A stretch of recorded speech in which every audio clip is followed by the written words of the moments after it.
اهلا البنات، كي دايرين؟ بخير؟ لاباس عليكم؟ كنتمنى البنات تكونوا بخير. المهم البنات جبت لكم الوصفه اللي طلبتوني عليها بزاف بزاف بزاف، هي الوصفه ديال الكحه او السعال الحاد، اللي شي حاجه زوينه بزاف ودقه بطله البنات، شي حاجه اللي معروفه من قديم الزمان، وهما كيستعملوا غير هاد الوصفه هذه. يعني ما كانوا لا دوايات لا سيروات لا حتى شي حاجه، هذه هي الوصفه الوحيده اللي كانوا كيستعملوا. كما كنعرفوا البنات البصله انتيبيوتيك، يعني شي حاجه يعني مضاده للبكتيريا، شي حاجه اللي زوينه بزاف، كتستعمل لي ماشي غير الكحه، كتستعمل جميع كنستعملوها. يعني كنقطروها على العين ديالنا، على النيف ديالنا، على الودنين ديالنا، شي حاجه اللي زعما البنات غنقول لكم شي حاجه زوينه بزاف. وهاد الوصفه ديال البنات بالضبط هذه خطيره، شي حاجه اللي شوفوا البنات اللي عندكم شي واحد في الدار مريض، يعني عنده الكحه او لا عنده تزيره في الصدر، يستعملوا غير هاد الوصفه هذه. حتى بالنسبه للدراري الصغار البنات، الدراري الصغار الا كانت عندكم اللي كان عندكم شي واحد هكا في الدار كيعاني هكا من كما قلت لكم البنات، واخا يكون حتى الدري صغير الا كان كيعاني من الكحه والسعال، تستعملوا ليه غير هاد الوصفه هذه وغادي تردوا عليا الخبر. هذه هي الوصفه الوحيده اللي كنستعمل البنات يا البنات. ما كنستعملوش ليهم البنات السيروات، لحقاش كثره السيروات اولا كثره انتيبيوتيك يعني راه كيقلل من المناعه. اما الوصفات الطبيعيه ملي كتستعمليهم على في جميع سميتو، يعني في اي مرض الا استعملتي غير الوصفات الطبيعيه راه كتلقاي عليهم واحد النتائج زوينه بزاف وكتبقى يعني صحيحه. المهم البنات هانتوما غناخذوا البصله الحمراء البنات، الحمراء ماشي البيضاء، كنأكد لكم البنات غنشدوا واحد البصله الحمراء وغادي نشويوها كما كتشوفوا البنات، غادي نشويها فوق البوطه حتى كتولي ليا بحال هكايا. ملي غتولي ليا كحله كامله انني غادي نعرف البصله من الداخل دبالت. ضروري البنات من هاد الطريقه هذه ومن هاد كما كنشويها بحال هكايا.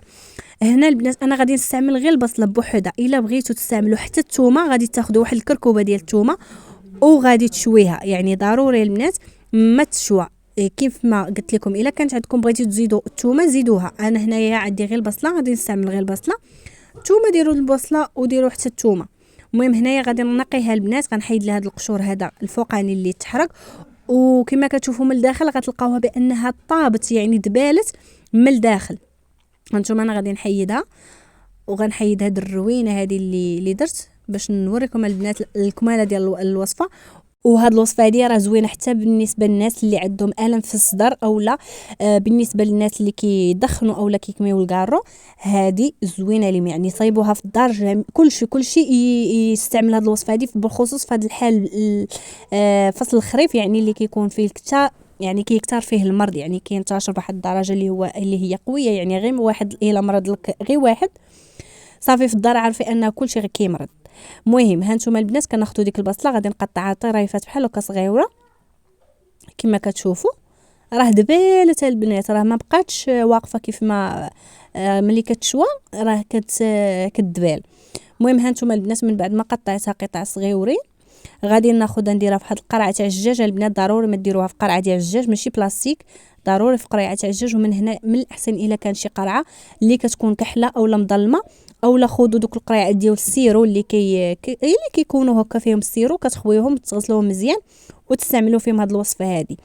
اولا ملي الا كانت عندكم بحال هكايا القرعه بحال هاد الشكل هذا يعني ترونسبارون، غادي تلوي عليها شي سلوفان اولا شي تقشيره ولا شي تريكو. المهم ضروري البنات ما تغطى من الاشعه ديال الضوء.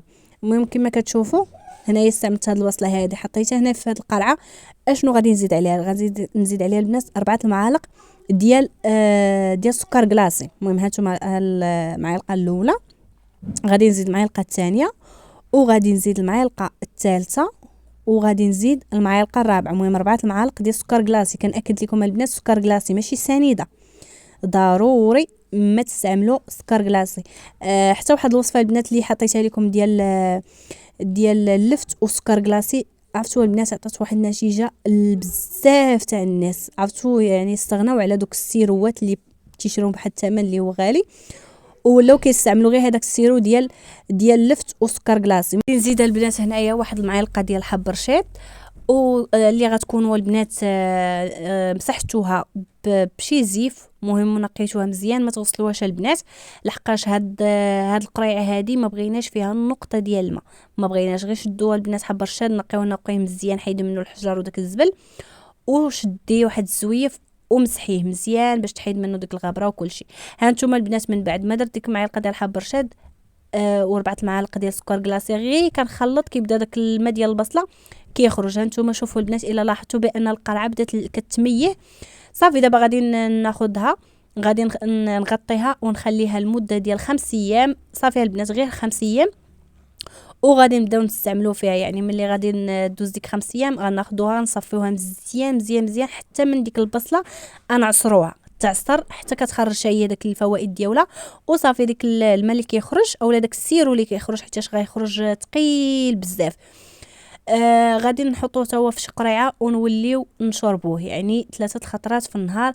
عرفتوا البنات والله العظيم حتى كيعالج الكحه او السعال الحاد، شي حاجه زوينه البنات. عرفتوا ما جربوها وردوا عليا الخبر بالخصوص في هذا الفصل هذا اللي كيمرضوا فيه بزاف تاع الوليدات صغار وحتى الناس الكبار كلشي كيمرض.